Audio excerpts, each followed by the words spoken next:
sold my guitar. He just took my money and ran. So cool. Let's do it. all right. So here we are with the clap. I clapped. That was inadvertent too. That was like we could do. With the internet lag, we could probably do clapping music without even having to try to shift the times. It would probably be that much off just because of the latency that it would create. I wonder how much latency. So if we're like 1, 2, 3, 4, 1, 2, 3, 4, 1. I wonder where we're at. So, it's probably terrible. But anyways, so we're on episode 36. We are diving into the fun topic, which is both super exciting to have done, and at the same time, when you look at all the options, it's like deer in headlights type of situation, and that's getting a custom guitar built. So right. Tim is in the current the shopping phase of it, and I have been there, done that on a couple of instruments for myself. And I kind of did it before, but there was only one option, which was the Carvin that I got. Yep. I say there was one option. This was sort of very early days internet, and what was that, 2000 or so? Yeah, well, like when I got my Taylor, I didn't really know. Yeah, like when I got my Taylor, that was pre-internet. It was like 1996, so okay. Pre-web browsing internet, pre-Netscape. Sure. So you could still get on the internet, but it was all text type of thing. But it was like when I was shopping for a left-handed acoustic, it was either Martin or Taylor at the time. Yeah. And I went in, and it's like, well, I can't really play these things outside of like strumming some chords upside down, nothing really elaborate, whatever.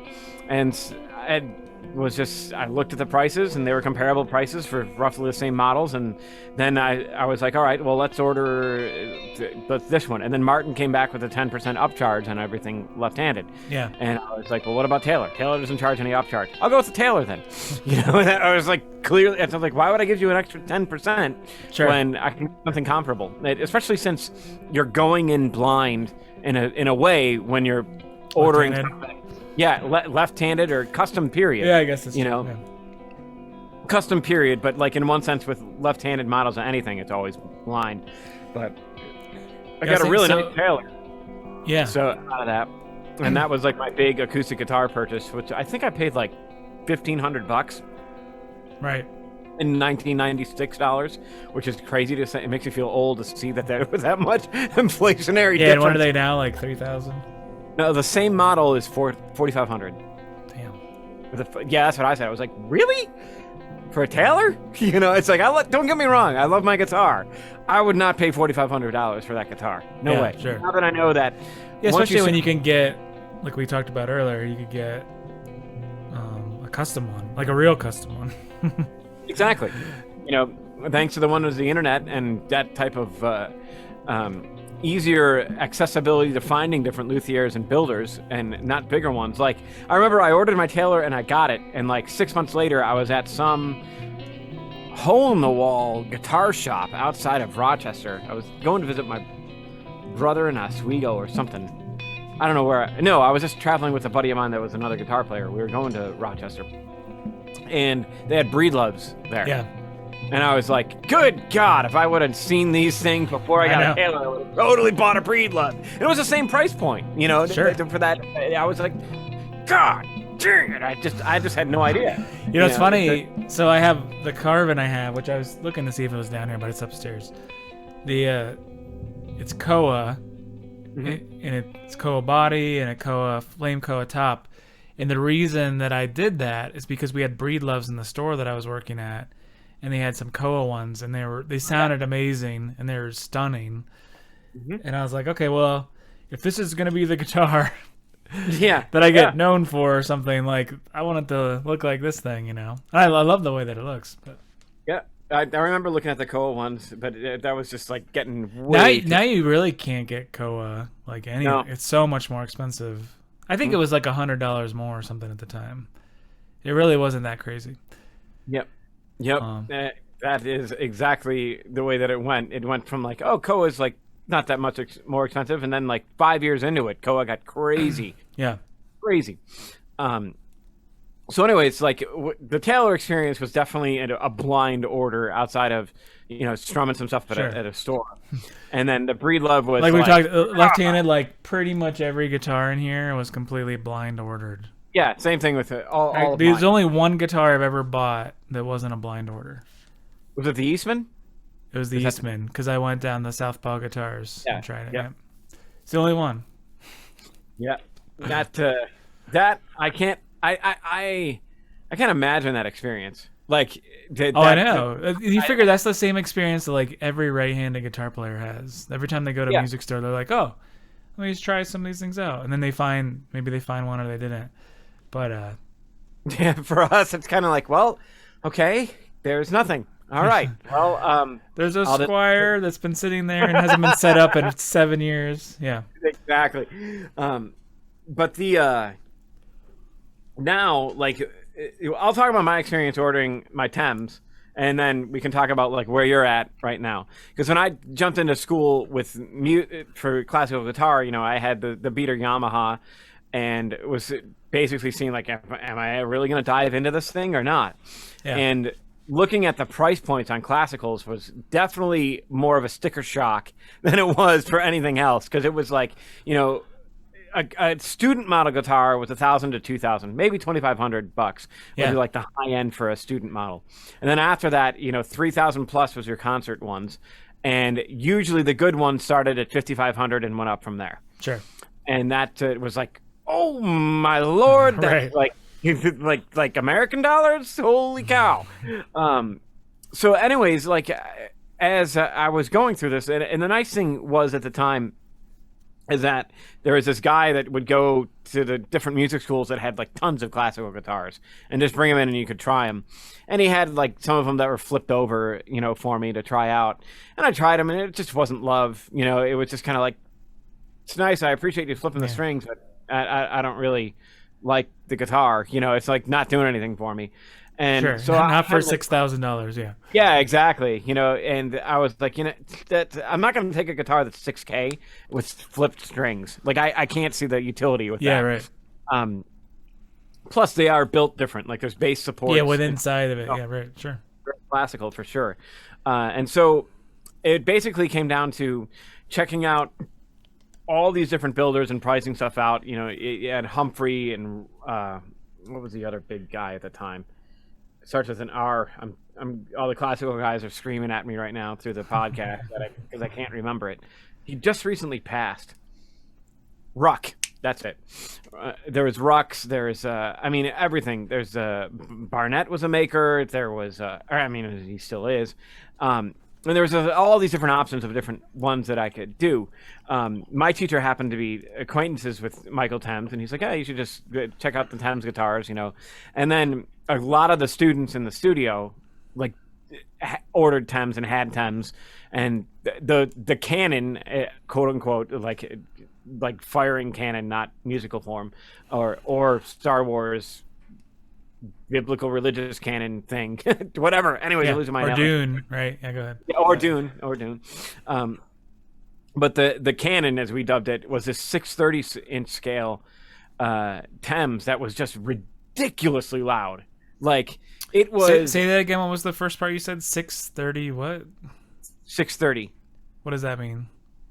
In other words, well, on a classical, yeah, I suppose should be a little bit more enlightening. So classical guitar's standard length for the neck is 650 millimeters. Oh, okay. So when you can get them built, if you wanted to, you can get them built smaller. And this, she had hers built to 630 because her hands weren't that big, and she's like, I'll just build it smaller. And dude, that thing was like crazy loud. It was stunningly loud. Like, it was but not like throaty or whatever. Just beautifully loud. Yeah. Yeah, just beautifully loud. Not like loud, like just cranked up volume. It had sensitivity, it had everything to it. It was remarkable. And that kind of had me lean over. And when I heard it compared to a Demon, which is like a $40,000 level guitar, that I have a few of those back there. Yeah. Yeah, exactly. I got 6. They're just in the closet. I don't bother. But anyways, it's like they both were played in the concert hall because of a master class, and the Thames was just like destroying it. Dang, Now, you're making me want one of these. Yeah, who knows? You know, but anyways, so that display there. Now, granted, the difference is that Thames was like a couple of years old, and the Damon was like pretty much new. Yeah. So at that time, and so that's like okay, break-in time, so on, you know, whatever. And I've heard some wonderful Damons and higher end classicals like Wagner's and so on, and Tackies and whatever. But all those guitars were like way out of the price range. Like I am not spending $40,000 on a guitar when I'm going to college for classical. You know, Yeah, sure. If I had a recording contract and was touring, different story. But anyways, so that pushed me to order my Thames, and I did. I put the thing together. You know, there was 3 of us that ordered them all at the same time. Did you get glue and like sticks or whatever? No, I'm just kidding. You said you put it together. I'm sorry.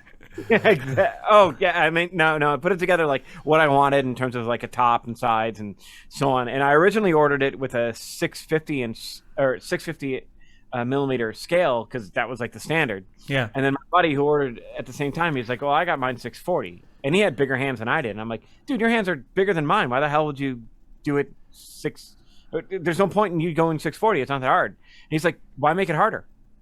Like, just make it easier." I'm like, "That's a good idea." So I did. It's like I called him up. I'm like, "Is it too late to change it?" He's like, "No, not at all." You know, and it took like a year or so to get it built, and we got So like great guitars. So I've never asked you about this, which is kind of cool. So in the classical world, sort of about half of the guitars are cedar and half are spruce tops. Yep. Right? And spruce is a little bit brighter, probably slightly more resonant maybe. But then I don't know. Anyway, what made you choose spruce? Because I think you were playing a cedar. Was that part of it too? You're like, I'm ready to move on to something else. No, honestly, I do remember a bit about that because we all went back and forth. In fact, one of the guys ordered 2 Thames, one spruce, one cedar. I ended up eventually selling the cedar and keeping the spruce. But I honestly didn't hear that big of a difference between the cedar and the spruces. Yeah. When guys were playing them. I liked the cosmetic look of the spruce was the first thing. My Taylor is a spruce top. That was the other thing. What's the sides on your Thames? On the Thames, it's Indian or Brazilian rosewood. Okay. On both. So I got. So what's typical? I mean, yeah. Well, I guess what's typical on classicals for sides? Typical is usually Indian rosewood. So they are usually rosewood, though. Yeah. Regardless if it's cedar top or. Regardless. Spruce, okay. Now, that was when I was ordering. No, mahogany's not common. No, Maple's not common. Let me put an asterisk on that. On the concert level, mahogany, no. Okay. Like, I've seen it on, like, an agile 8-string, like a mahogany back and sides for a nylon string. But I can't see that working well for a classical because the weight would suck. Like, it would be pretty heavy because mahogany. I don't know. I mean, it's still going to be pretty. I mean, rosewood, I don't think is super light. It's not super light, but it's definitely not as heavy as mahogany. But the other thing too. I mean, but think like a J45. They're not very heavy. That's the Gibson. Yeah, those are big guitars too. They're not heavy. Once it's like it's this thin, it's like it doesn't really weigh that much.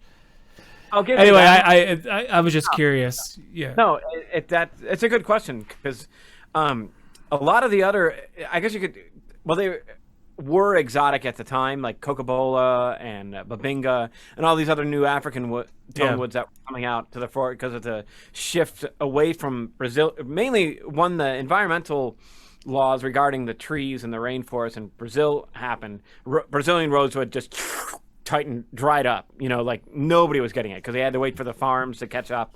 Sure. Growing it and so on. So the price skyrocketed.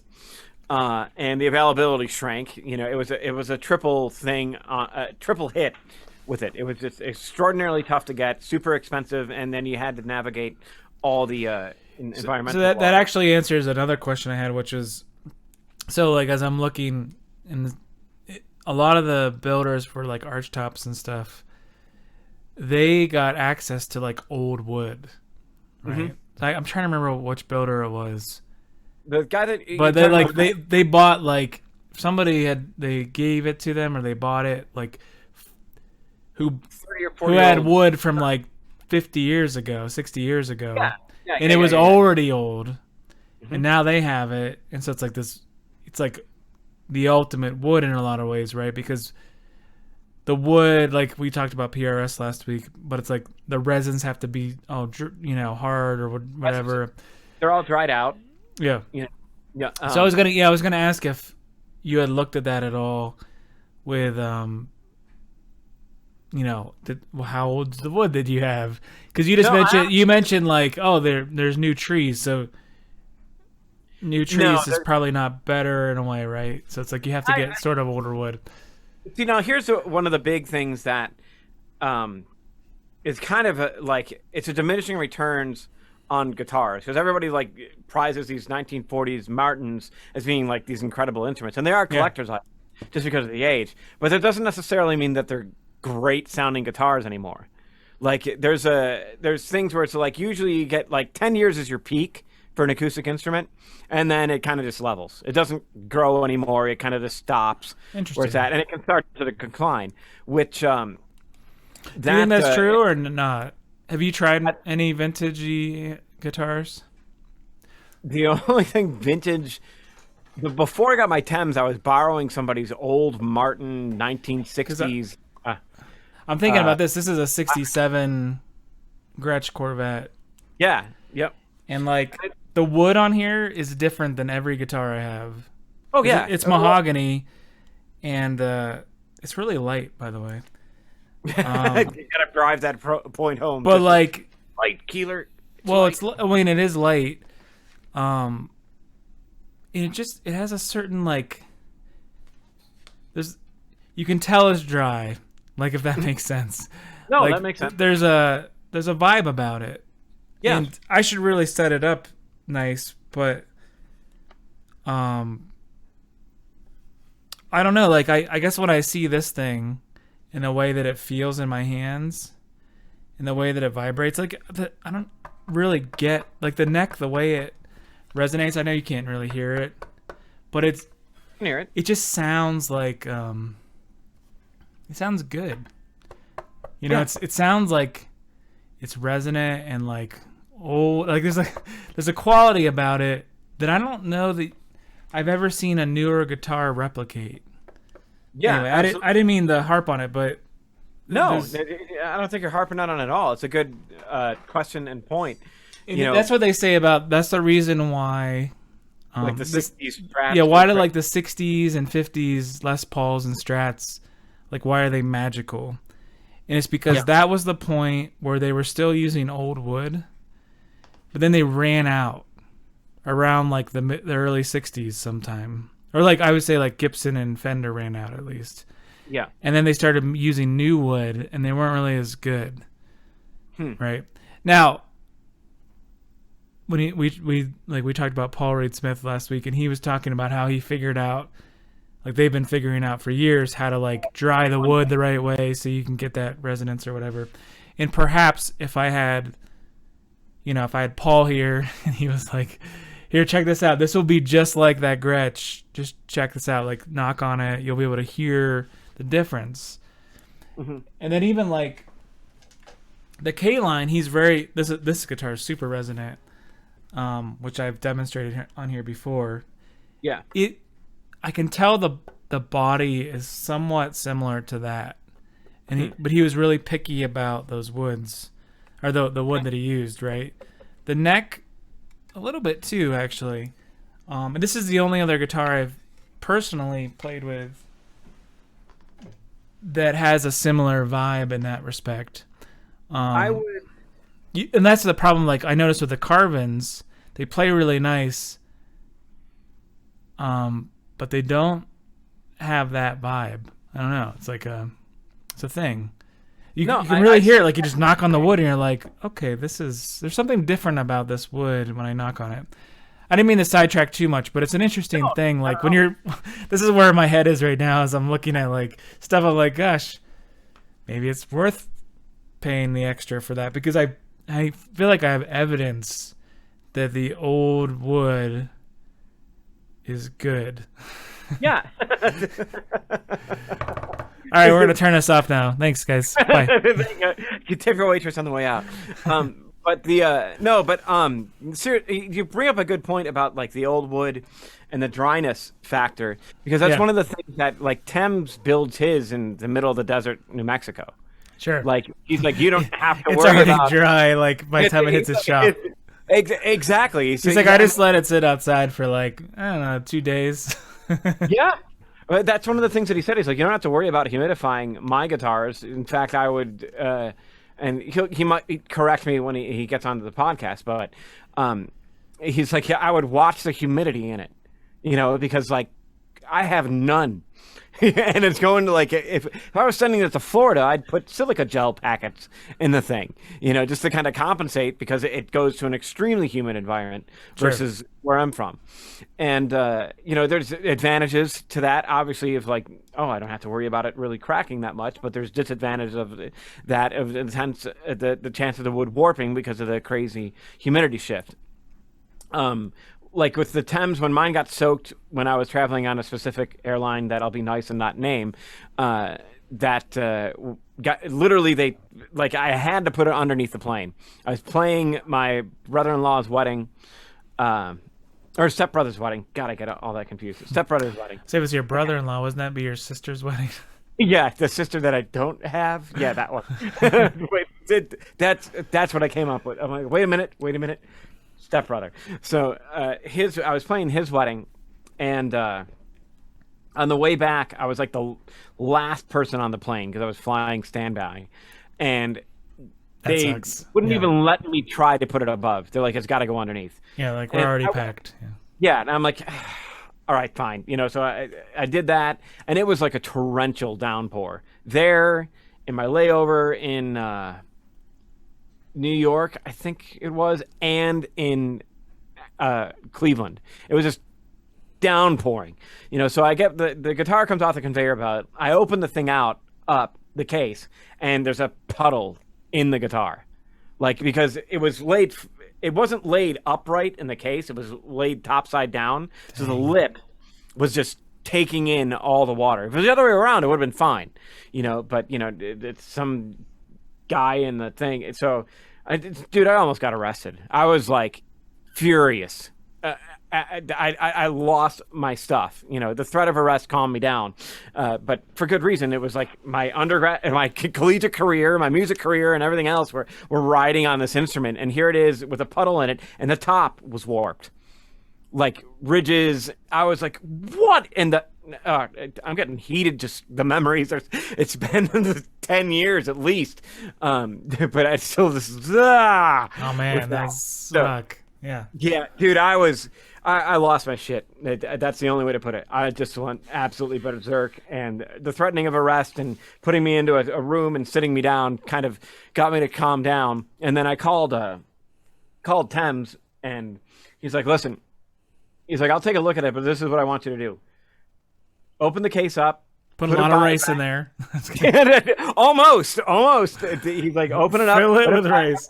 Fill it with rice. And that'll do it. No, but the same principle is there. He's like, just open it up, leave it in the case, leave the strings on it, leave everything as it is, and set it by event, and don't touch it for about a week.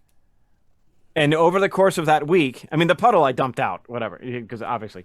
But over the course of the week, all the ridges flattened out. He's like, I bend this into a particular shape when it's completely dry. He's like, most likely, especially if you keep it in the case, it's going to keep the shape on the back and the sides, and the top will just level itself out, and you should be fine. And sure enough, within a week and a half, it was totally fine. I still sent it to him to get double checked. I'm like, let me send it to you, because otherwise I'm going after the airline. Which I had the right to do at that particular thing, regardless of the legal loopholes. So that, so he checked it out, and he's like, you're in good shape. There's nothing structurally wrong with it. It's not doing anything bad. I don't see anything potentially coming up with it. He did say that it's probably a lot more sensitive to humidity now for obvious reasons. That it just took a bath, what it shouldn't do. So just pay. It's ever since then I've been humidifying it, and I did end up getting a slight crack on the back. But it's a cosmetic one, not a structural one, so it's nothing really to worry about. It's about like that long, and you have to really angle it to see it. And he said I could send it to him to fix it, and he's like, I'll make it so it's like not even there. But he's like, honestly, it's not going to affect the sound in any way, shape, or form. It's just going to be like it. He's like, if it starts to grow at a really fast rate, then send it, and we'll nip it where it's at. Yeah. But otherwise, that's it. And that was kind of it, so the advantage of having it built in the desert. And plus, I mean, the advantages of getting it built by a smaller maker are one, you talk to them. Sure. I was in touch with Thames the entire time while this guitar was being built, emailing back and forth. Everything was great, super professional. Plus, it's like, it's like talking to the guy that's making your kid, in one sense. I don't know. That's a really weird analogy, but it's putting my ear up to the Luthier's belly and talking to the baby. Yeah, sure. I mean, I guess that's a worthwhile point is that most of these guys, they're only making, a dozen of these a year. Yeah. And or thereabouts, a dozen, 20 maybe, maybe 6, depending on the pricing or whatever. Yeah. But it's like, yeah, they really get to know. And I know, so as I'm looking, a lot of the people that I'm talking to, they're kind of like, well, yeah, this is kind of the basic points, but I really like to get to know the people that I'm building with, find out what your preferences are so we can tweak it to make sure that you're really happy when you get it. Yeah. Yep. Right? Yeah, what a cool experience. And by the way, that's not how I mentioned the carbon thing and the Taylor thing, right? That's not how those work. Yeah, no, that was those are like made to order or whatever kind of things. You just pick woods and stuff, and you hope that you hope that you pick good, and they make fine quality stuff. Yeah, I wasn't worried about the quality control with the Taylor.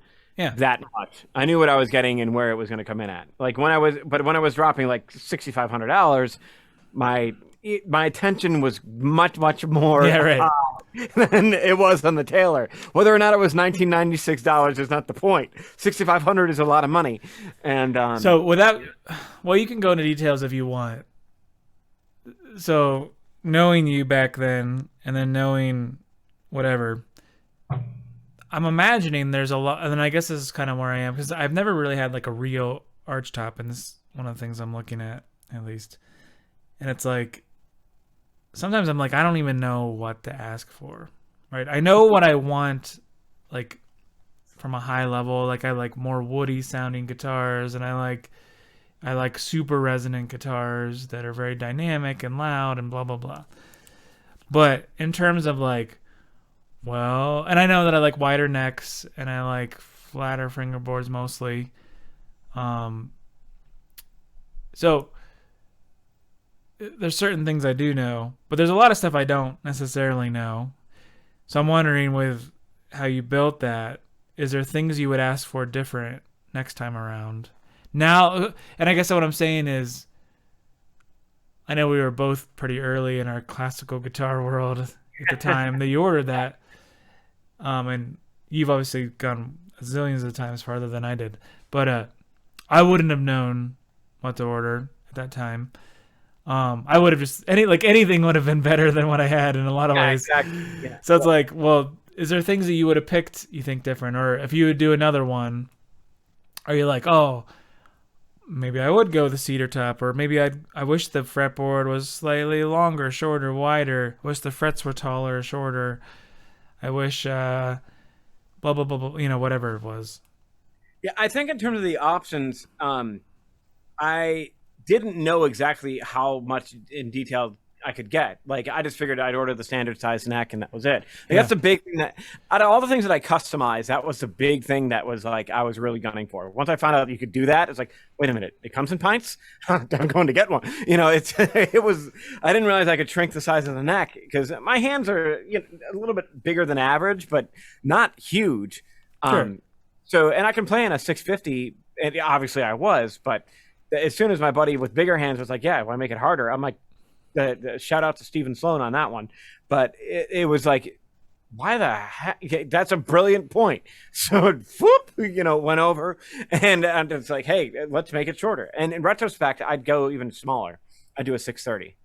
The counterpoint to that is like down tuning turns the low. You can turn it into mush. I mean, it's already nylon string, so going to a drop D is getting pretty, pretty flabby. Yeah, and it's not very loud, right? And like, Yeah, you lose all the projection. That's why, if you're playing something in drop D, you're moving your thumb closer to the bridge to get those low notes playing. But that being said, that's something that you have to look out for when you get a shorter scale length, because the tension, no, the tension doesn't drop, but it's a matter of, because of that lower string isn't going to get enough length out of it to keep the tension up comparatively. So I guess I contradicted myself a little bit on the tension dropping, but it's not that big of a deal. Not as big as you'd think it is. It's not like I'm going down to a B, Sure. I mean, at least does the tension drop? I think it does, right? Mm-hmm. Yeah, I mean, because it's like playing a Gibson versus a Strat. Usually what people do is, like, say you use typically 10s on a Strat, then you would use 11s on a Gibson to have a similar feel kind of idea. Yeah. Just because they're shorter. Like, in terms of things that, other than that, the big things that when I ordered it was like, what do you want for the top and the back and the sides? That's the big question. Yeah, sure. And I went with the Engelmann spruce top, which has a nice bear claw in it. That looks, where it looks like all those V's. It's like that's the mythos is a bear was clawing the wood type of thing, so they call it the bear claw. And then the back and the sides were just, I'll take the rosewood. Okay, great. The neck's mahogany with it's an ebony fretboard, and it's incredibly balanced. Like, you could just hold it like with put the neck where it joins the body and just hold it out, and it would just like sit there, which is awesome. It's great. And that's the one difference with the Barnett that I have, where it has a truss rod, is that it's very neck heavy comparatively. Still relatively comfortable, and the Barnett's a little bit larger. Plus, I think that ordering the 640 had the body slightly smaller as well. And that's the interesting thing too, is the same guy, Thames, built a period instrument for another friend of mine, Gary Stewart, phenomenal player, and he was doing a period album of, like, all 19th century works. Yeah. And on a parlor guitar. So he had Thames build him a copy of a Torres, who was like one of the founding luthiers of guitars at the time, build him a copy of it. And this thing, it's what we would consider like a little bit bigger than a half-size guitar, like super tiny. But the thing was so loud.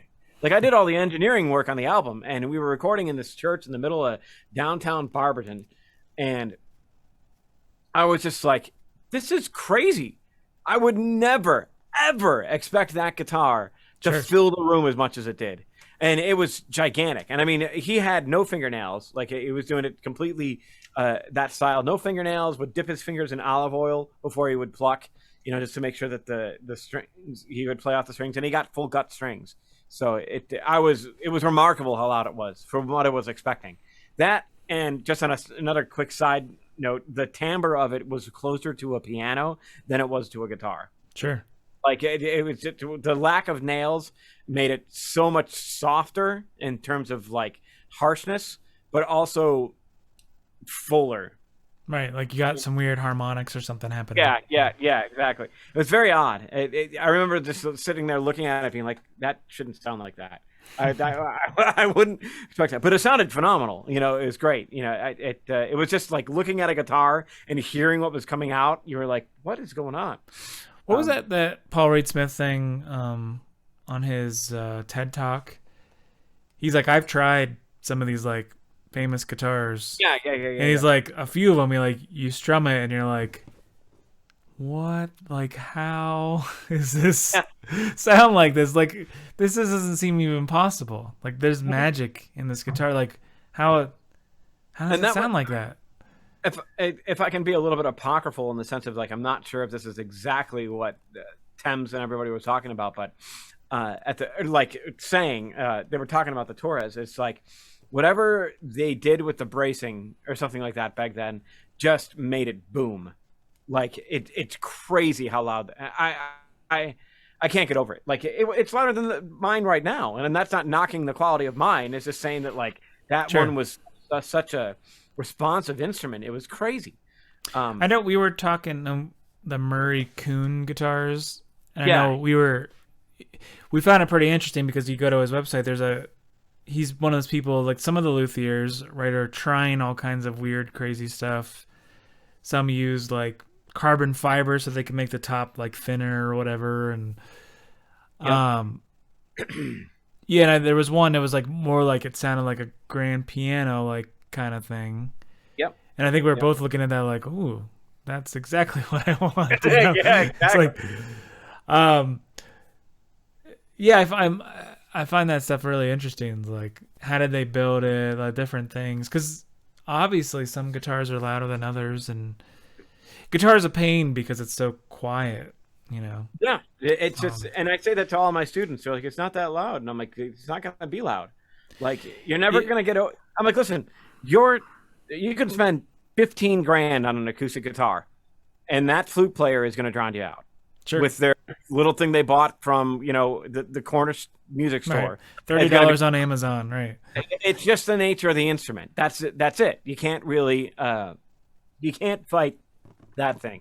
That's just the way that it is.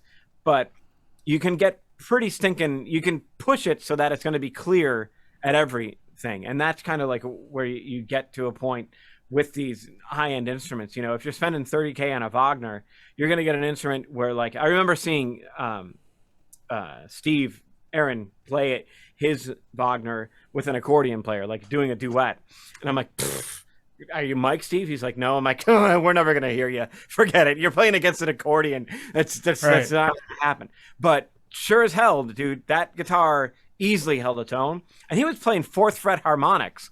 You know, like where it was getting pretty precariously hard to project it, let alone get over an accordion. And it was right there. You could hear it crystal clear. So there's obviously something to that level. But going back to the question about like what would I do now compared to then, is I think if I was ordering another guitar, 630 double top and a raised fretboard, easily. So explain the double top for people. Yeah. So traditionally, tops are one piece of wood, solid the entire way through, thinner or thicker depending on the maker, with different type of bracings on it. And then I want to say it was like the mid to late 90s where somebody came up with an idea of doing two thin layers of wood with a Nomex sheet, which is like some type of obviously synthetic material, kind of done in like a honeycomb in between it. And the wood would be glued to both. There'd be a top wood and a bottom wood on that thing. So it'd be a double top. It'd have two. And often they would literally use cedar and spruce, cedar on the inside or whatever, however you wanted it. But you get both. The allure was you'd get both tonal characteristics of it. I don't think that really was, it happened in the projection, but the other thing from an engineering perspective is that bracing was so stiff comparatively to the wood that it would allow more vibrations, which would in turn push more air and make more of have a more dynamic of a range and be louder. And from what I've heard, most of them, that is absolutely the case. Sure. There's the point of the Canon, the Thames one that we were talking about, that easily held a tone against a double top and was super loud. But there's other double tops that I've heard that are just crazy good, like Steve's, like Jason Vio's Wagner, and it's just like those guitars just project like crazy, and those are all double tops. There's this other guy that I saw, Lukasz, I don't remember his last name, and I'm not even going to bother to try. He's from Poland, and his was double top, double back, and double sides. Like the whole thing was doubled. He's like the guitar. And he plays it, and he's like.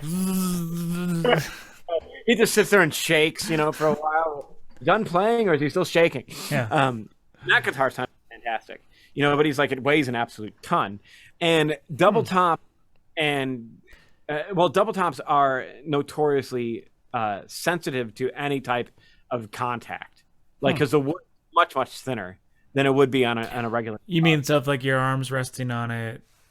Not necessarily the arm resting, but like if you hit it with your nails, you're going to leave some dents, type of thing. Oh, So it's not like if you just like lightly tap it, you're going to get something, but it's definitely more prone to pick stuff up than a solid top, yeah. just because of the thickness of it.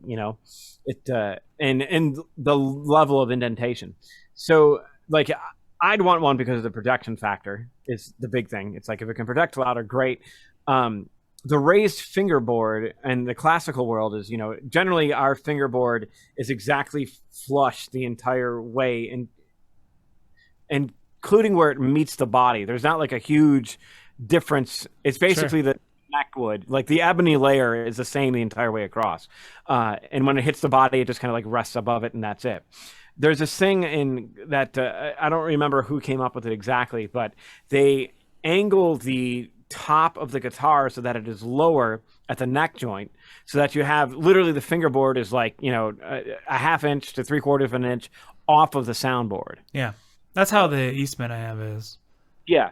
But by off of the soundboard, I don't mean that it's not making contact. I mean that it's just the soundboard is coming down and the fingerboard is up.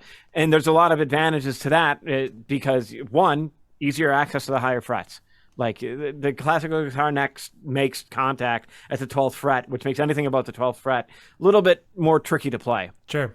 Obviously it can be done, but like, you get into elaborate chord setups up there. It's like, yeah, that's not going to happen. Not easily. It's super uncomfortable. You're taking your thumb off the back and doing all this other stuff. It'll work, but it's not ideal. So this double top solves that problem. Or not the double top, the raised fretboard solves that problem because it pushes it out more, which makes it a lot easier to access the thing. Sure. It's like kind of like a pseudo hybrid cutaway type of thing without having a cutaway. And the reason we don't do that on concert guitars with cutaways is because they think that it takes away from the volume, which in one sense on the physics end, yes, I'd agree because you're losing body mass in that sense. But at the same time, there's not that many high-end classical guitars that are built with a cutaway to really demo and be like, well, that's louder and that's not. Yeah, sure. It doesn't happen. Cutaways are a big faux pas with the classical guitar. Well, and you consider too, like how much louder some classical high-end guitars are than others. It's like, how could you, like, how do you know that the one that you built with the cutaway wasn't the really good one, or or not good but louder? Vice versa. Yeah. It's so, and in this case, I think it's more of the traditional aesthetics that win that battle. It's like, so. No, before I forget, yeah. Did you ask Thames why his guitars were louder? No, not at all. That question never came up. It was more of a build me something amazing, please. Yeah, sure. My own mentality, I was like, I trusted the guy, and I still do. And I'd probably get my next. I'm planning, if I ever get another guitar, to go through him and have another one. It's like, yeah, there's a lot of other builders out there, but I don't want to go through building another relationship. In one sense, it's like, I'm already married to this guy. I might as well just keep going back. Well, especially since you like it and exactly, I like some it. Rapport, yeah. There's a rapport. I know the work that he does is consistently at a high level. Like he's done a lot of work with Matthew Palmer, who's a phenomenal classical virtuoso, and he's built him several guitars. So it's like clearly his guitars are good, which I knew that from what I've owned. But I'd want a little bit more whirly bangs the next time, as I knew the other things. So that'll push up the price a little bit.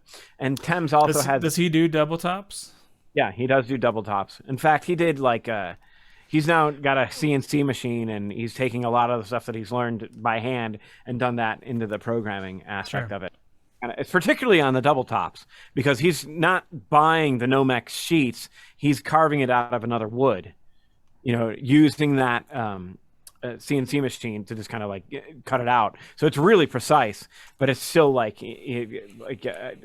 the whole thing of, well, why are you charging so much now that you're not cutting it by hand? It's like, well, because I have 40 years of experience, and I Sure. know what I'm doing. And if I didn't have that, this thing wouldn't be programmed the way that it's programmed to do the thing, and it plus it's, the wood is so much thinner. It's kind of nice to have the machine do that, and rather than I sneeze and screwed it all up, you know. Yeah, that reminds me of the guy I play with a lot, Paul Stranahan. He got a marimba built, um, and the guy that he got it built with, I might have told you about this. Like, if the like, it takes a while to get one. It takes like a year and a half or so, and some of that is just if he doesn't find the right piece of wood for like the G sharp or whatever on the third octave or whatever, like he won't give it to you. Like he'll wait until he finds the right piece of wood that sounds just right. And I guess I'm bringing that up. Like that's the experience thing you're spending money on. That's why you spent like I think it was like 20 grand basically for this thing. And it's like that's what you're buying. Like whether it was cut out of whatever, or however, if it was a machine that did it or they did it. Like how does he know that one wasn't right? Because of that experience. That's exactly. I meant to mention this before. I went to a local guy up in Medina who was a luthier, and he was doing work on my guitars. But he walked me around the shop, and he would hold up different pieces of wood and tap on it. He's like, this is, you can hear it. He's like, this I would use for this. This I would use for this type of instrument, and just like tapping on it and see where it would resonate and so on, just as it was. And you could hear the difference just with like a slab of, or not a slab, but it's, a quarter-inch piece of maple versus a quarter-inch piece of rosewood or cedar or spruce. He's holding and you could hear the difference like right away, just the physical characteristics, which was really eye-opening as to how sensitive the materials were and how they would respond later on. Sure. That I think that's where like the K line, I think like that's what he does. And I know I saw like LSL instruments. There's a Carl Verheyen, who's a studio guy, a really good guitar player. He has a LSL model. He went to their shop, and there's like 100 things of like alder sitting on this thing, like 100 blanks.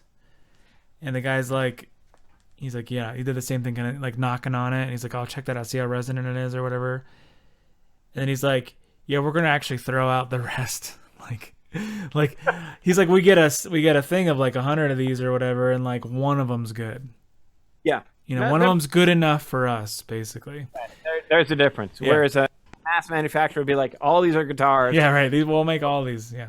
Yeah. The little guy's like, nope, we're going to find that one out of this that's to our level, and we're going to keep that, and the rest go away. And that's part of the price, too. It's like, well, they had to buy 100 of those to find the one that was good for you, right? Yeah, they have the ears to hear that difference. And the experience to know where to knock, because where you knock it is the same thing. It's like I noticed that when he was doing that, and it's funny that I can recall these details. It just shows you how obsessed I am with the instruments.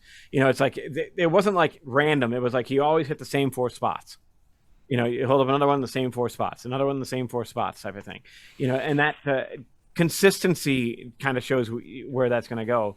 And it's like that whole thing where they take those boards and throw the graph right on it and play different frequencies and see what frequencies come out at different spots, because they've done that in order to design bracing on a guitar. That's my kids are still wild monsters in the background. Yeah, the kids are still doing their thing, but like that. The whole different variation on the top and the bracings that go into that and how much they shave down the bracing.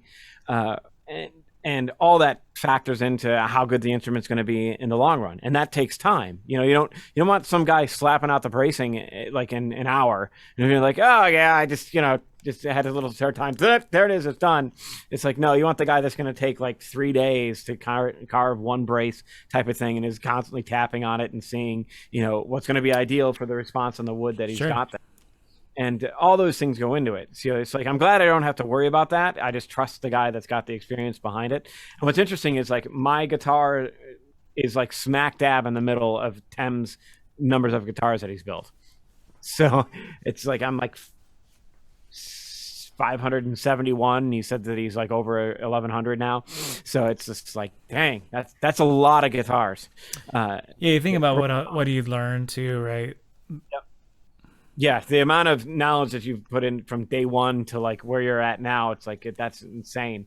And what's interesting though, when I was doing it, it was kind of like, all right, I know I'm going to spend this much money. I know I'm going to work my butt off to get it and get everything set, da da da da da. And I have my options kind of set. But there wasn't like a whole lot of like accessibility to finding guys in Europe, finding guys on the other side of the planet.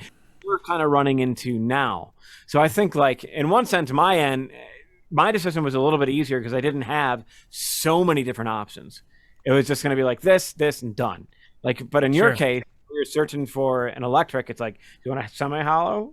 It's an arch top. Yes,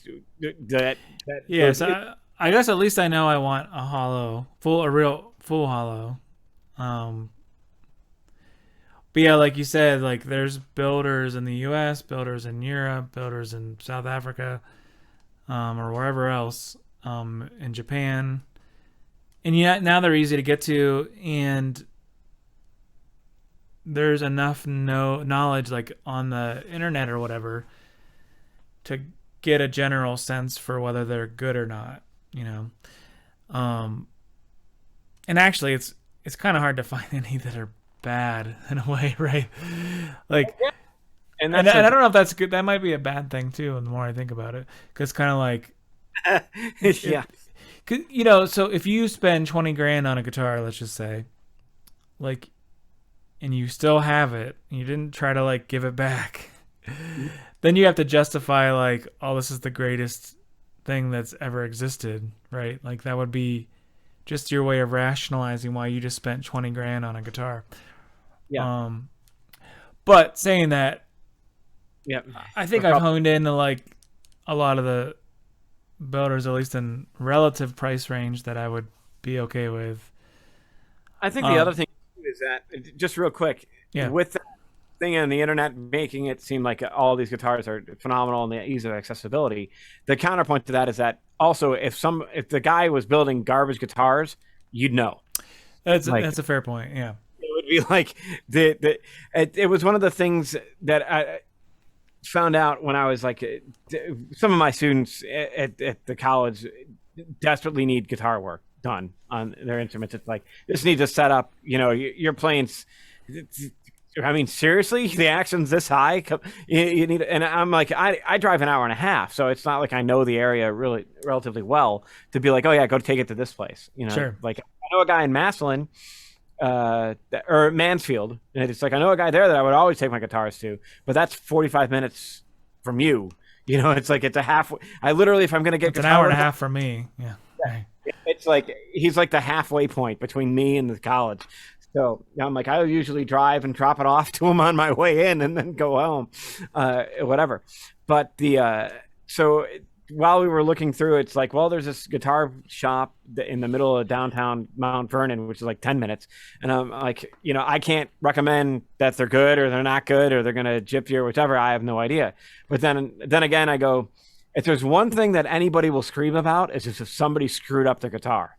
It's like, if somebody just took the guitar to this guy and he did something bad to it, we'd know. It would be all over the place if you search for that guitar shop. So given that they got like a 5-star rating and like 100 and some odd reviews, I'm guaranteeing he probably does pretty decent work, especially when you're looking for a setup. You're not looking to like have like a neck or a broken headstock put back on. Sure. So I think that kind of that same mentality or that same rule applies to ordering guitars over the internet. If somebody pays $8 grand and they ain't happy about it, you're going to find it. Now, the other counterpoint to the counterpoint is that somebody out there is not going to be happy with an $8,000 guitar. Like that's just what, and they're going to bitch about it. That's just, they could be their personality or they're going to have an issue.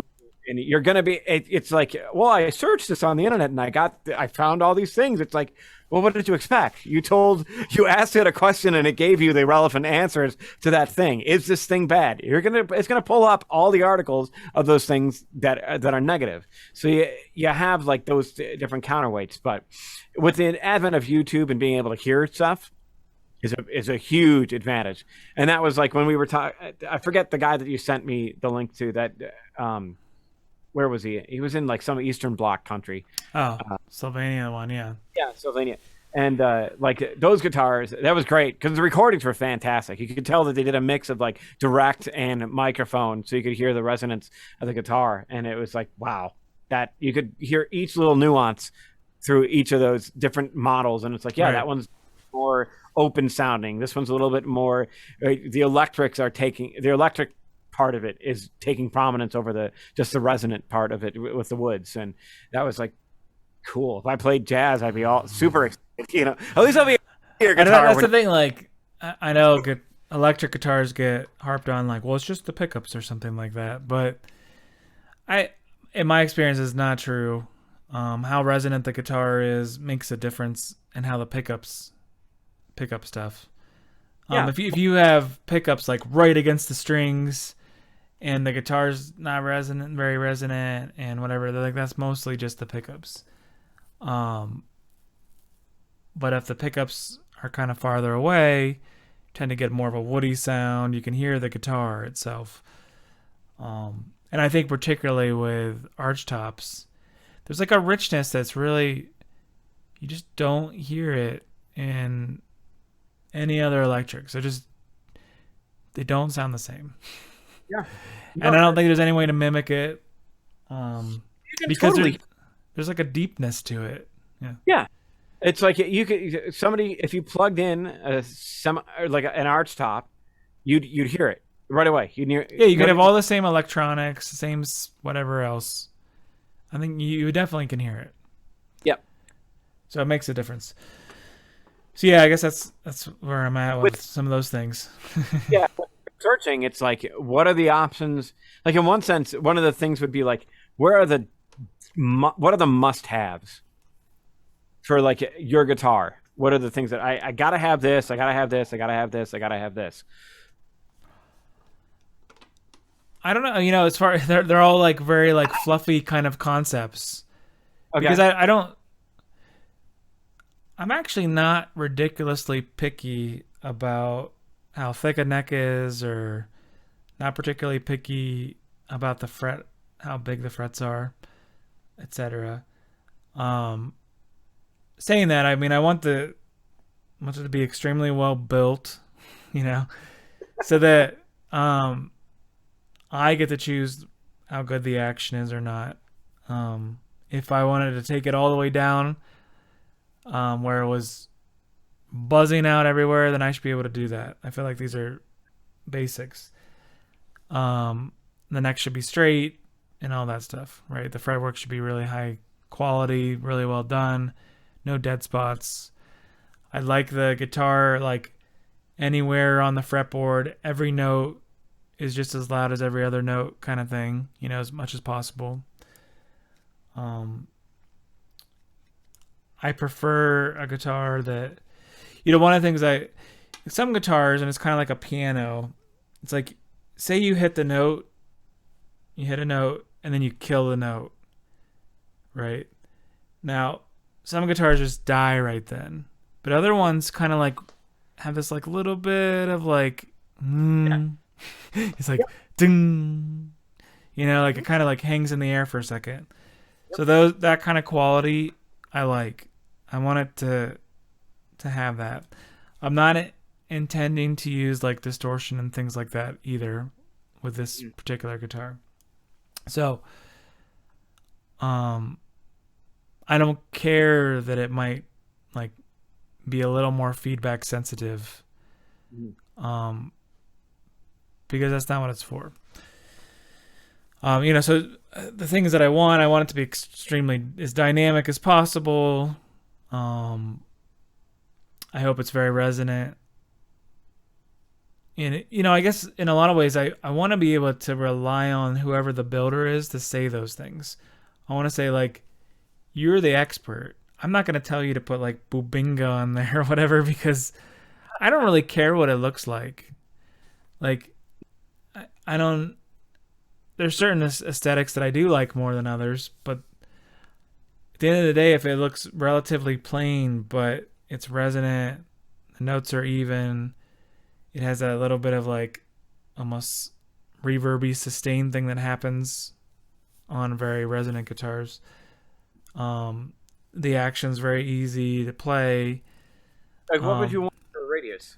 Like, I'm assuming like an 8-inch radius is not something that would be. Yeah, I mean that's another one. I'm not super picky about that, but I think about like, okay, so I have a bunch of guitars now. Which ones are the easiest to play?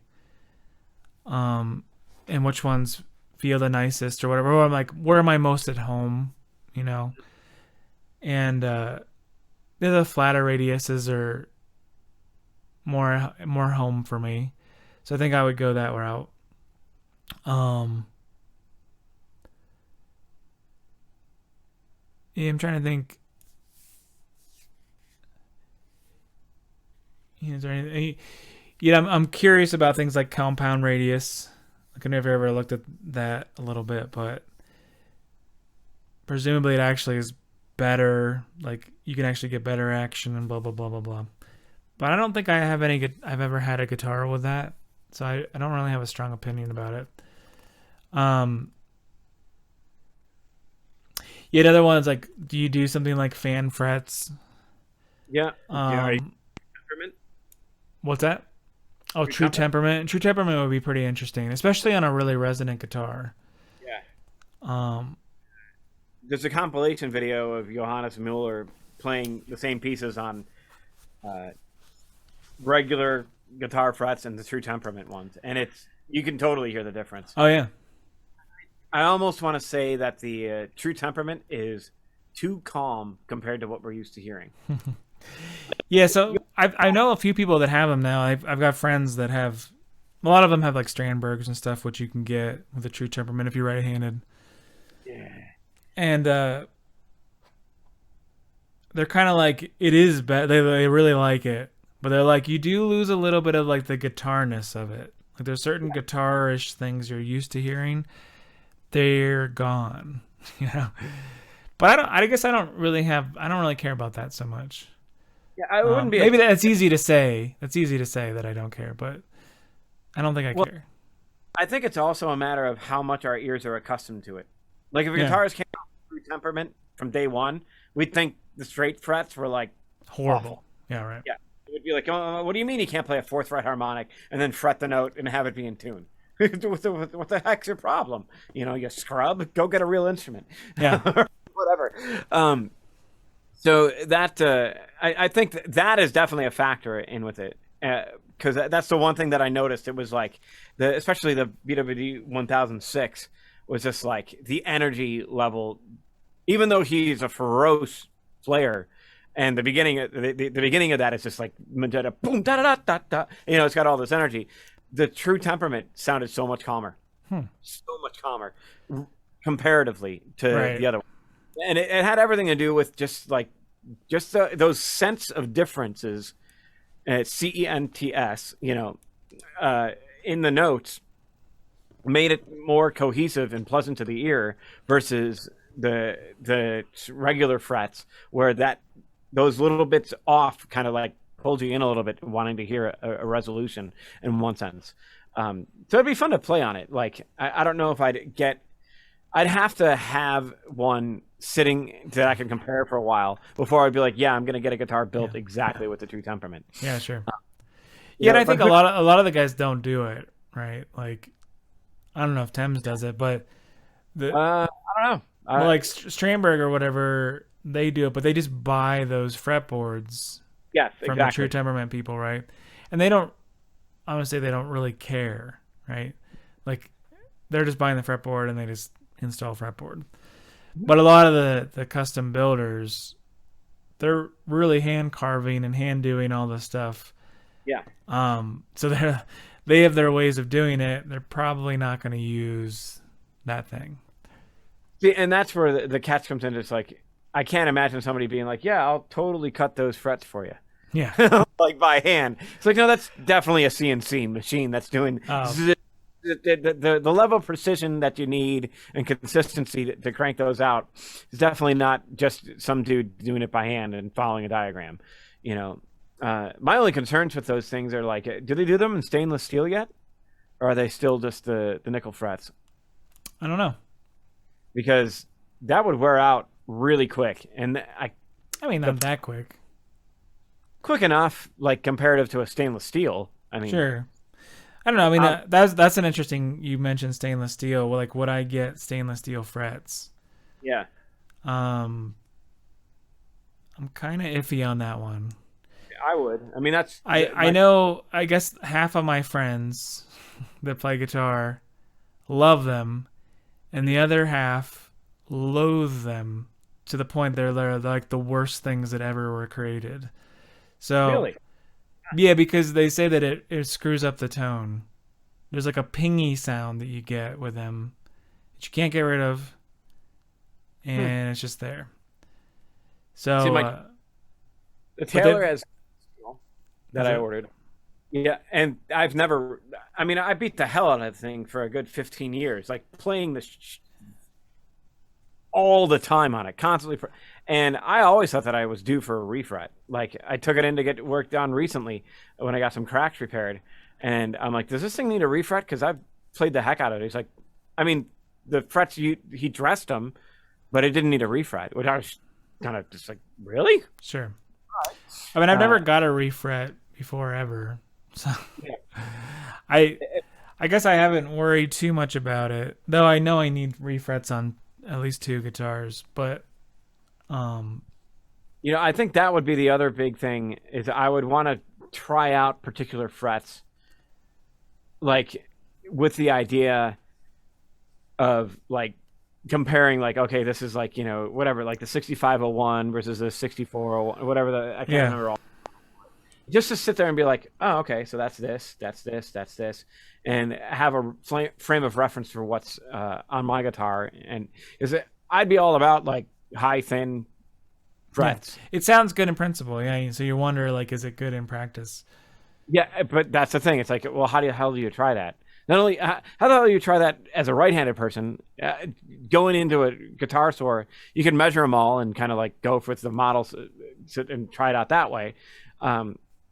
But as a left-handed person, it's like, how would I try it in any type of usable context? It's like, just buy 4 of the same guitar. No, yeah, exactly, and switch them all out. Order 4 Carvins with different ones and sell the ones you don't like. Yeah. Yeah, I don't know. I mean,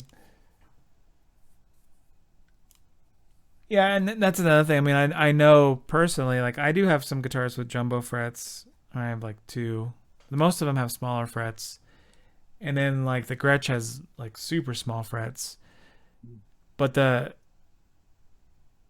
it's like the smaller the fret is, the better your intonation is too, because you're not pushing the string down and like it's not getting bent a little bit. And on those jumbo frets, I mean, just even pressing down too hard changes the pitch. Yep. Right? Like if you press down like normal, almost, like it changes the pitch. And so you have to, like they are a little bit easier to play, but then what's the compromise maybe? And I know the tall ones too. The tall, thin ones are the same way.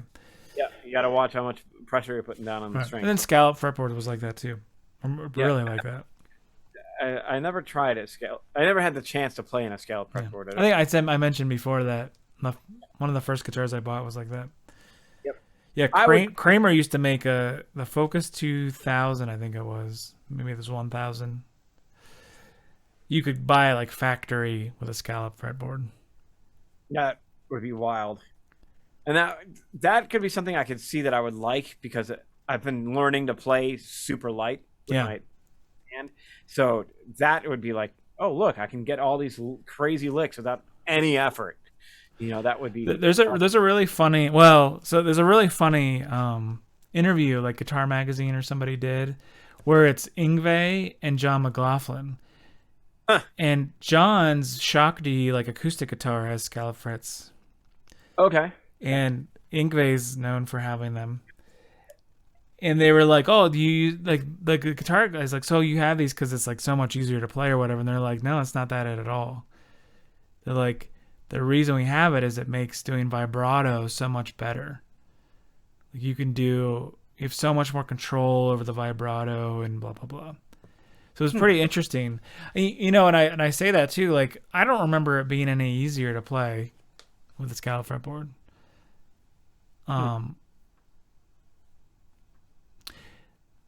It was certainly harder to play in tune. Yeah, I could see. It was much harder to play in tune. But I don't think it was easier to play. I don't remember it being like, oh wow, everything's just like. Yeah. And actually, I made a scallop fretboard. Do you remember that project? 1 second. I think so. Is this the one you were doing with your kids? Hang on, everybody. He's going to get it. Yeah, that's the one. Yeah, I remember you telling me about this. You and your kids painted it and everything.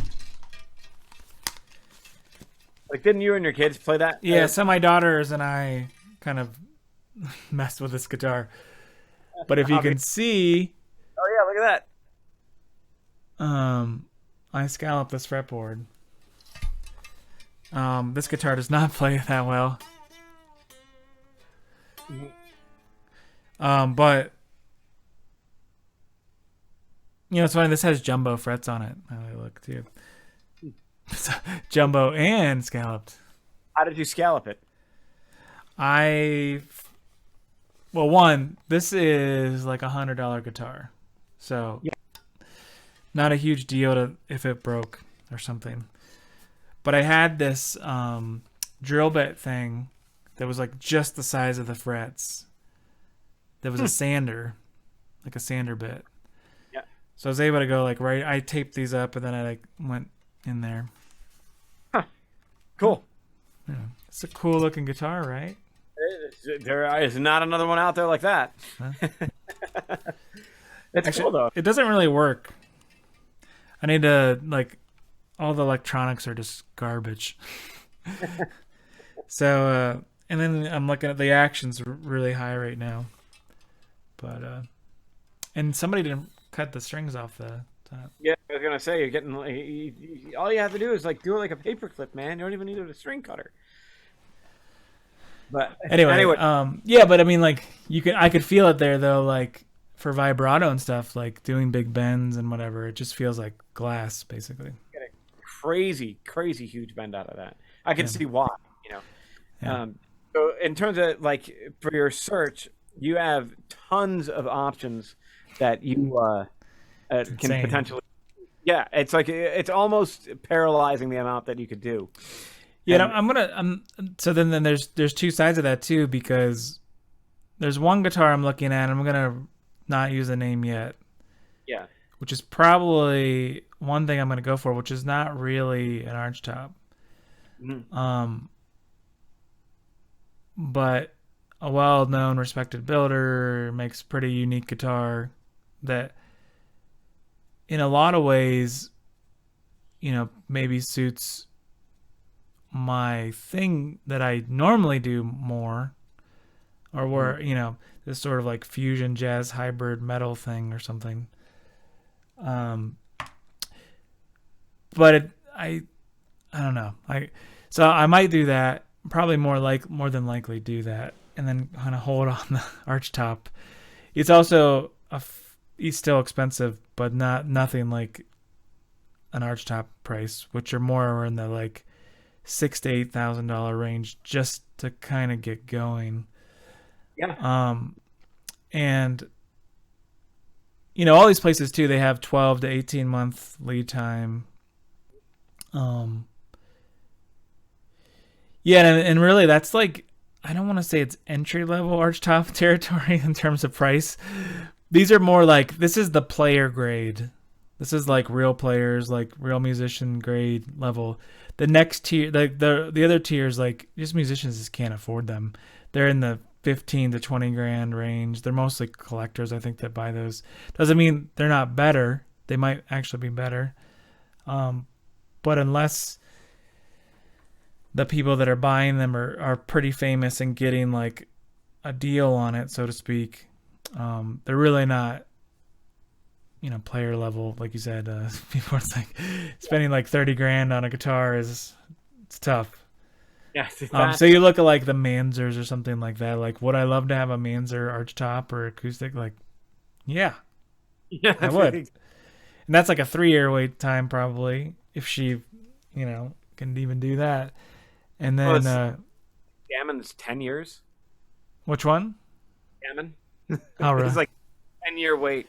Right. They're just ridiculous wait times, and you're like, man, are they gonna live that long? Yeah, well, but that's the first thing. It's like, what's their clause if you die, dude? Yeah, right. Like, do I get my money back? Preferably with interest, Sure. But there's a lot of builders. I mean, in the archtop world, and the same with classical guitar, right? 20 grand is not uncommon to see. No, not at all. And I think in one sense, a 10-year wait on a $40,000 instrument is like, oh, thank God I can afford to pay for this thing. Yeah, if right. you had to sell out $40K to just walk away with the instrument, it's like, that's not going to happen. But spread out over 10 years is a little bit like, all right, if I'm smart, I can, and don't go out to eat, I can afford to pay for that. Yeah, put $4 grand a year on it, and you're good. Yeah. So there's some of the lead times are actually nice and relieving because it's like, oh, okay. Like when I built my Thames, it was like, I don't have the money for the whole thing right now, but I want to order it. And he's like, yeah, I just give me like $500 down or whatever the number was. I don't remember that. Yeah, most of them are like $1,000 or so to get started. Yeah. 6 months into it, half of it was due, and then the other half before it was done, or after it was done. I think a lot of that too is like, well, lefty it might be harder, but I think a lot of the righties, the $1,000 even on like an $8,000 instrument, even if the person backs out, they know they'll sell it with a lot of these builders. So that's enough to cover the materials, so they're not out of money, I think, or at least pretty close. And then it's like they don't have to worry about it too much about selling it, depending on who the builder is. Because a lot of people, especially if they have like an 18-month window or whatever, they're not going to have a hard time selling a guitar. Yeah, well, that's the other person that I know that has a Damon that actually substituted for Steve when Steve went on a sabbatical. She ended up buying hers off the shelf, type of thing. Like she was gonna get one through the wait list, and then somebody was like, "I got one. It's not my thing." He's like, "It's not a bad guitar in any way, shape, or form, but it's not me." And so they had it out there, and she's like, "Okay," and just tried it, bought it, and done. And had that. So Sure. I think that's completely common. Like it just might not be your thing, but somebody else is out there and doesn't want to wait and has the money. Problem solved. Unless you're lefty. Unless you're lefty. No, it's even then, it all depends. I've been half tempted to throw my Barnett out there to see what I could get for it. Well, you see, like, why does Strandberg not make lefties? And you think like anymore, like they're really like either stopped completely or they're slowed down. And when you see the stuff for, I think what is it, Ola Strandberg? I think it's his name. Yeah. He's like, so many lefties back out when they do it. They don't sell them. Yeah. Which is funny because, as you know, like as soon as a Strandberg goes on like reverb.com or something, like a lefty one, it's gone like in a day. And they're overpriced too. And they're overpriced. Like the last one that was when they do these short order builds and they have to get like 30 or 40 or whatever to make it worthwhile, like a lot of people back out. And that's when it's because lefties, there's not that many people buying. Seriousness, maybe not. Well, yeah. I mean, you're taking like what? Okay, so that's 10% of the guitar playing population is left-handed. So that's 1 out of every 10. That probably less than that, right? Because exactly. I mean, 10% is left-handed just in general, and like half left-handers play right-handed. Exactly. Yeah. So it's like, and then you got the ones that then you're going to take another percentage off of the ones that are going to like want a higher end instrument. Then you're going to have who can afford that. Yeah. And then, like, so you're whittling down all these numbers in terms of potential clientele plus other people competing with it. I mean, same with PRS. They basically don't make lefties. They do a lot on the Cs, but not on the customs. But I mean, I haven't done a custom in a while. I don't think a lefty run. the custom 24, like their flagship model, Yeah. are build to order anyways. Like Oh, if a are guy, they? if I owned a music shop, I would spec it out and have them build it for me, and then I'd sell it at my place, like as a retailer. But yeah, those aren't like, because I looked at it at Sweetwater. I was talking, the typical tire kicking, and talking to my Sweetwater sales engineer guy, and he's like, "Oh yeah, well, they don't like push them out. We order them, type of thing." And so they have the right hand is obviously selling it. That's just the way that it is. But he's like, "Yeah, you could get an SE custom 24 for like $800 ish. Cheaper if you find it on Reverb, so on. But that's the SE. It's their lower end, Right. which is a bad guitar, but it's not. Yeah, Like so it's I tried a bunch of those. So those are made in the same factory, from what I understand, as like the Schecters and maybe the Ibanez's too, which is good. Like they're really nice guitars. But I tried a bunch of those PRSs, the SEs. I mean, they were nothing. My experience with real PRSs, so to speak, was very like, whoa. Yeah, And these were like I didn't really notice a difference between that and a Schecter or something. yeah. I think I think the Schecter was actually nicer, the ones I've tried, than any of the PRS SEs that I tried. There was something about them I was like, I don't think I would get this. Yeah, I was this close, like this close to buying one of them. And my thing with an electric guitar is like, how often do I play these things? Like, Yeah, sure. it's just rare for me to be like, if I had disposable income like crazy, Right, I'd be like, yeah. of course. Yeah, your walls would look more like this. Yeah. Yeah, I'm not trying to take that, Tim. No, I got everything that you have there is. By the way, do you want to buy this Mesa? It's for sale. I might actually do that. I've been kicking around amps, but I'm also kicking around headphones and kicking around another classical and kicking around having my wife keep me in the house. So Actually, the Marshall's for sale too. You want a 2 for a deal? definitely not interested in the Marshall. Not that I'm anti-Marshall, but it's not what I'm going for. But you are anti-Marshall. No, I'm into the nostalgia of missing my old Mesa that I sold.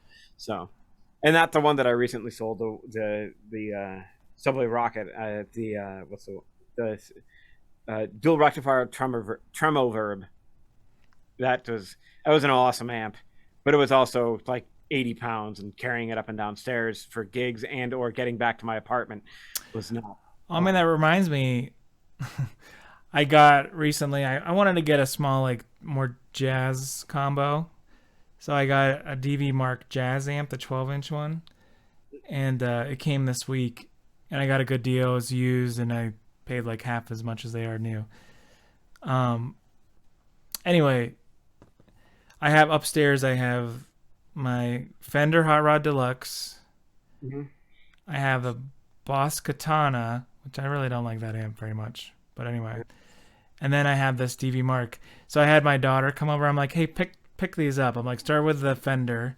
She picked it up. She's like dying, like trying to pick it up. I think it's like 60 pounds. Yeah, maybe something like that. Then the Katana is probably 12 pounds. She picked that up. She's like, oh, look, this is real easy. I'm like, oh, pick up the DV Mark. And she was like, she's like, is this real? She's like, this feels fake. It feels like you just picked like a cardboard box up. It's amazing. That's awesome though. That's great. Like, you could pick it up with your pinky, like no problem at all. Like it wouldn't even matter. It would be so easy. That would be cool. I'm like, actually, I was a little worried. Like when I got the box, I'm like, the UPS driver's just like carried it like this or whatever. And I'm like, that doesn't seem right. This is not. And then he gave it to me, and I'm like, is there anything in this box? Like,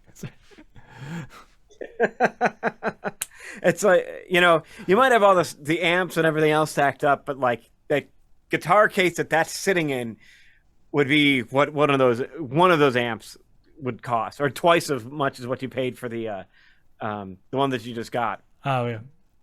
But that's just the nature of it. It's like, I'm not that jealous of everything because you also have to move it around. Yeah. But it's still like, I got I think I've hit my happy accessibility of guitar numbers. It's like I got my main concert guitar, I got my teaching guitar over there, the Taylor, two electrics, and a bass, and your beater classical and my beater classical. So I think we're good with that. And you have to get your gem, like your flagship guitar. Right. So, Yeah, still fighting that one. Yeah, I mean, I'd be happy to get rid of just basically everything. I think we were talking about that earlier. I think it's actually kind of a bummer in a lot of ways to have more, because I end up, it's like you kind of like grab one and you kind of hang out with it for a while, and then you're like, oh, I haven't tried that other one for a while, and then you use that for a while, and you never really. I kind of miss the days when I only had like one, and you just had to like learn the guitar. I mean, you learned everything about it because you played it all the time. That's the only thing you had. yeah, that's like my Taylor. I knew inside and out because that Yeah, was my guitar, and then I got the Thames, and that's like, I mean, that's been my main guitar for 14 years. sure. It's all that I've been practicing on, like constantly. And that's one of I think we talked about it the other day. I was like, that difference between the 640 and the 650 is crazy. Like if I try to play something, the same piece on a 650, I'm just enough off where I'll miss stuff, because my muscle memory is so, Sure. it's this far. And then it's like, oh wait, no, it's that much further. It's like you can't just do that.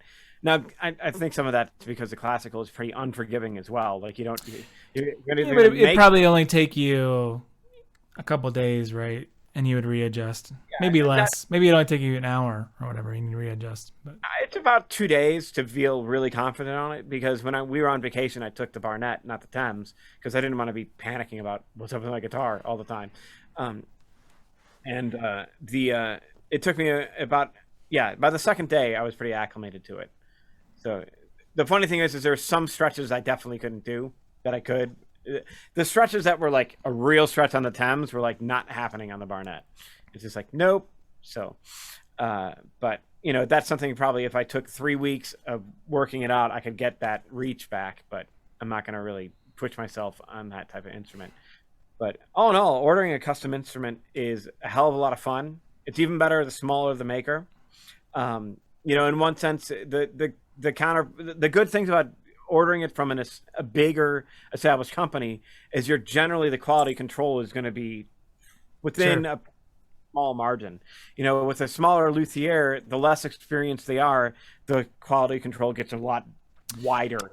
Right. You can. And then you think too, like, okay, if you bought something from Taylor and it was a lemon, like you could call Taylor and be like, man, this is doing this and this, and they're like, oh, we'll just send you another one, right? And then you could swap it out, or like Sweetwater or whoever will swap it for you. But with a custom one, it's like, well, what happens if it's not very good? That's the It's thing. What if it's like, oh man, this is really bad? Which can happen. Everybody, Yeah. Human factor goes way, way up when you're dealing with one guy versus like a whole machine shop of guys using particular formulas and, machinery to do that. And there's nothing wrong necessarily with that. But the more experience somebody has, those become less and less and less and less and less. Sure. We talked about that colleague of mine whose dad is a builder, and his first guitars were guitars. And then he had this run of like a couple of them that were stunningly good. Just like, wow. Okay. And especially with the money because it like cost half as much as my Thames, but it sounded phenomenal. And it's Yeah. like, that's cool. And then it went back to not to as bad as, and bad's the wrong word. Just not as good as the gems that kind of came out of it. They were about like 75% of those. And then as time went on, he's worked his way back up to that particular thing. So, that's sure. If you get a small builder that's just starting out, you can pay a quarter of the cost and get an absolutely phenomenal instrument. Or you could get something that's pretty lousy that you paid a quarter of the price for, that the guy's still learning, and that's just what you get. That's that thing. But if they're I would hope after like 300 guitar builds that it's pretty consistent with that. and I'm just shouting 300 as a number, not like I have. Yeah, like sure. So, you run that risk with a small Luthier, but the pluses are you get a lot more TLC from the guy that's building it. Like you can, I mean, I used to call Thames and just talk, outside of and he's like, I got to get back to building. You're bothering me. Not really. He never said anything like that, but, it's like you can build the rapport. You can say what you want, what you don't want in it. You can see literal pictures of the process. I mean, granted, what Kiesel does that now, but, pictures of the process, look at it, hear different sound blurbs from it. If he's like tapping on it and you want to get that, if they're up for it, they'll just record it and send it out. Sure. There's all things that can happen with that. So you can, and you get kind of, and in one sense, you're locked in with that guitar and that guy or whoever, builder for the rest of that guitar's life and their lives. It's like, that's what's cool about it. So, and then generally you're also getting a lot more attention on your instrument. Yeah. Whereas the factory one, it's like, we're going to have it out in 6 weeks. That goes from this guy to this guy to this guy to do this. And then it's there. Sure. Versus him, he's like, no, I'm still tweaking it, still working on it, still working on this, da da da da, and that's it. Yeah, and I mean, pretty much everyone that I've talked to, they're like, yeah, I mean, they want to get to know you, like what kind of stuff you like. They're trying to translate your words of like, well, I want it to be resonant and woody, and then exactly. And they're like, well, what does that mean to you? Because that might mean something different to them. So they're trying to figure out what does that actually mean. That was the one thing though when you were using your descriptions. I'm like, you're gonna have to be a little bit more precise with those. It's that's. Well, I don't know, but I don't know how. I mean, I don't know how. Yeah, exactly. That's it's like how do you? It would be like, and the only thing that I can think of in terms of comparison is to point out other guitars. Like I like this sound out of this one, and this one out of this one. Yeah. And I think it's like it's the same thing as defining band sounds. It's like, oh, they sound like this, Sure. but they're different in this regard. It's the same thing with you got to have some type of thing that everybody can hear and be like, oh, okay, and then base it off of that. So, and it's cool. It's a great process. It's the longest freaking year of your life. It's like you spend the money and then you're like, sure. Must forget about this. Exactly. The only other longest wait was like after we set the wedding date. Then that was like. So I've been through that. I've been through the baby thing a couple times. Yeah. So.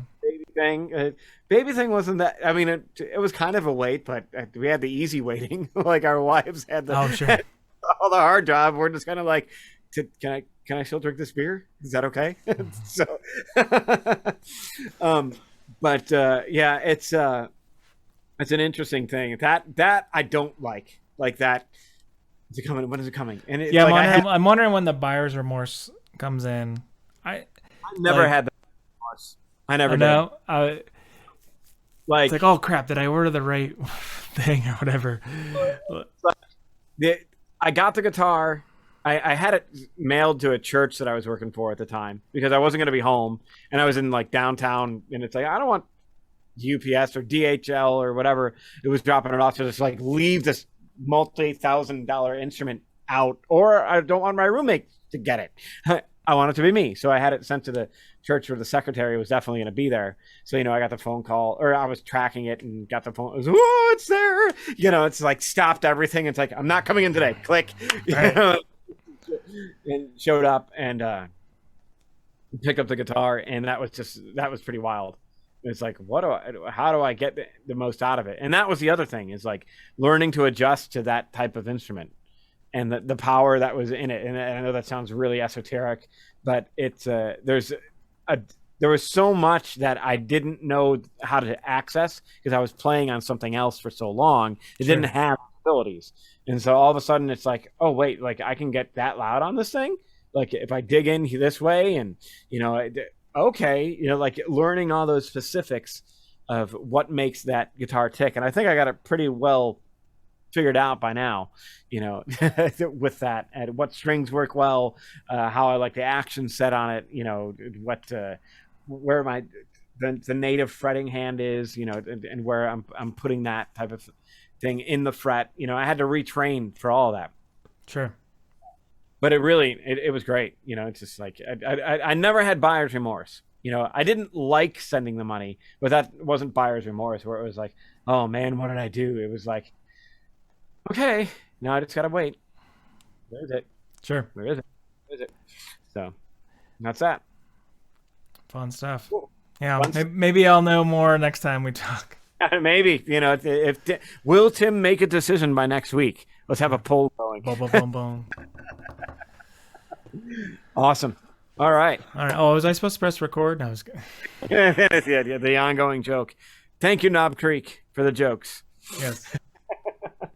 See y'all next time. Peace.